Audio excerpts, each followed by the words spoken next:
Access to finance, land and maintaining cross-border relationships are some of the biggest challenges the island's anaerobic digestion industry will have to overcome post-Brexit. Panelists speaking at the ADBA Anaerobic Digestion and Bioresources Association conference in Belfast said Brexit would put cross-border movements involved in the industry, such as a poultry litter, at risk. Michael Doran, managing director of Action Renewables, said changes to regulations involving food waste, animal byproducts, digestate and trans-frontier shipments regulations could hit the anaerobic digestion industry hard. The industry is booming on both sides of the border today. There are 43 plants operational in Northern Ireland, almost double the 28 operational just 2 years ago. Meanwhile, in the Republic, there are currently 2980 plants running, up from 22 2 years ago. Experts estimate that Ireland has the potential to be a net exporter of renewable gas by 2050, but the industry is set to face one of its biggest challenges, Brexit, over the next 2 years. Transfrontier shipments. Doran explained that this would come in the form of possible transfrontier shipment regulations. A considerable amount of chicken litter is already going to the south of Ireland. It's likely regulations will stop that because of spreading, not because of the transfrontier shipment license, he said. He added that suggestions that agriculture should be controlled on an island basis would allow for making a practical solution to some of the industry's biggest challenges. However, he acknowledged this would be unlikely to happen for political reasons.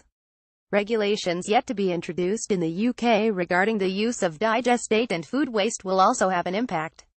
Whatever we want as an industry will be affected by political influence, and I think that is where most of the risk comes from. At the moment we are hearing the repeal bill will take all of the European legislation and transpose it into British legislation, but if that is going to continue ad infinitum, why did we opt to get out of Europe in the first place? So my opinion is that someone is going to start tinkering with bits. There are hundreds of individual pieces of legislation buried in those, any one of those could trip us up. Doran also highlighted another, non-Brexit challenge. From May 2017 onwards, small renewable generators, including the 500 kilowatts plants, will have to pay transmission charges. This is likely to cost them 20% of the value of the electricity they supply to the grid, he said.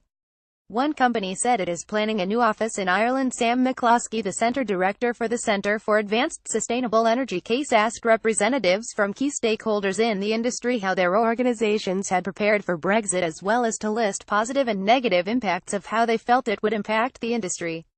She said some of the feedback was that there could be potentially less bureaucracy. Others said they had a lack of confidence in the UK government and its commitment to renewable energy. One company told her it was planning a new office across the border in Ireland. However, others said they hadn't made any Brexit plans. All three groups she spoke to said they did not want a hard border. McCloskey added the weakening of sterling has meant that the cost of plants have increased, but on the flip side there is an export benefit to that. We expect to see a slight lag in research, although it could provide opportunities for pockets of research hubs along the border.